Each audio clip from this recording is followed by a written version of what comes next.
We're going to look at another poem by Dickinson titled Apparently with No Surprise. If you look at Dickinson's numbering for her poem, this is 1624. So you may find it either way in the index. This is a relatively short poem, and this is a poem that uses hymn meter.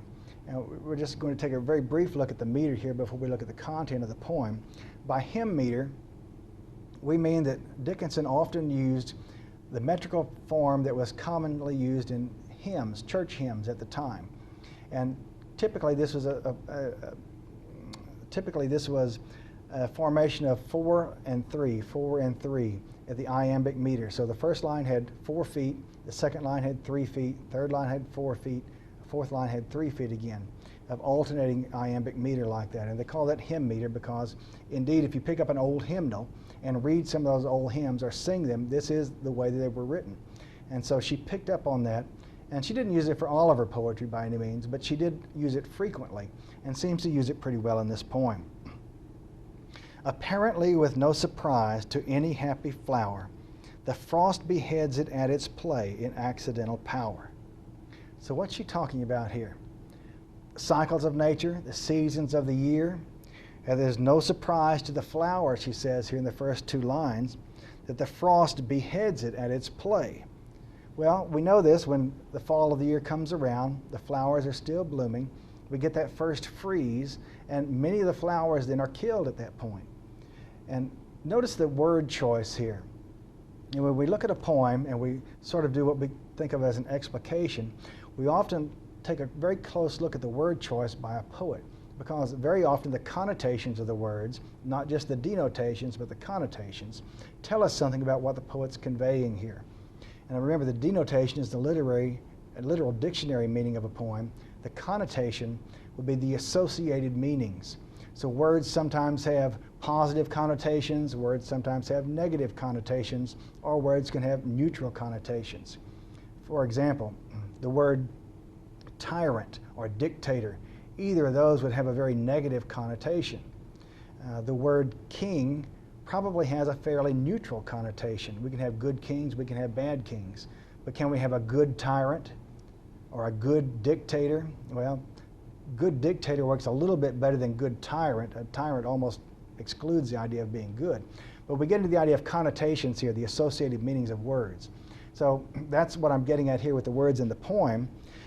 When she chooses a word like beheads, there's a sort of negative connotation to the word beheads.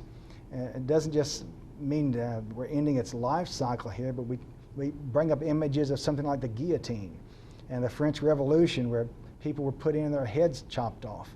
It's not a very pretty sort of image to bring up, particularly when we're talking about flowers here, something like that. And look at the next line, or the next half of the poem. The blonde assassin passes on. The blonde assassin passes on. The word choice of assassin. Again, it's a word that is fairly negative in its connotations. She wouldn't have to pick a word like this, but she does. And so perhaps there's some implication here by picking words like beheads and assassin. The sun proceeds unmoved to measure off another day for an approving God. Well, what does this seem to imply then? Dickinson sees nature in action. She sees the flowers blooming. She sees the winter season coming on, that first freeze come by, the flowers are killed. And of course, many things die for the entire season. Others, depending on what it is, come back in the spring. And most things, of course, would be regenerated through their seeds, but that doesn't take care of the flower that's been killed at that particular time. She seems to be almost unhappy with this in a way, that she, almost like the flowers have feelings, and they've been killed, and somehow this seems cruel to her, and she almost questions God about this. And of course, many people would question God when things seem to happen that they don't like. It's not an unusual sort of circumstance. Someone dies that we really care a lot about, and we wonder, why did this have to happen?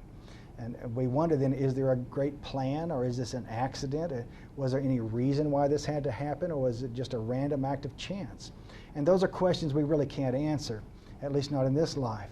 And perhaps we will know someday. But Dickinson, in a way, begins to bring all that sort of thing to mind here as she brings up this perfectly natural cycle of nature and then uses these words that have a relatively negative connotation, and then at the end of this concludes with "for an improving God." That she did seem to have some reservations about all of this.